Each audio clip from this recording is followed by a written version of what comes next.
मित्रांनो, आपल्या ह्या पाईपमध्ये डेली घोरपड असते. आता तुम्हाला काढूनच दाखवतो बघा. अरे वाकला.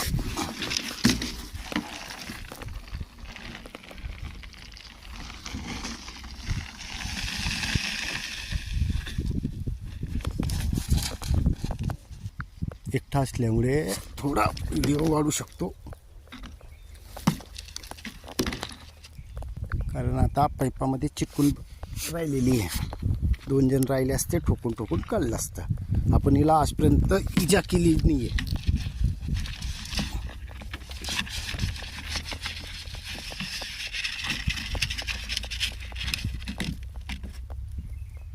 शेवटी हात दुखायला लागून गेले, पण निघत नाही. बघा निघाले बघा. जय सद्गुरू साईनाथ महाराज की. म्हणजे माझ्या जवळपासच राहते, काही एक प्रॉब्लेम नाही. गेली आता.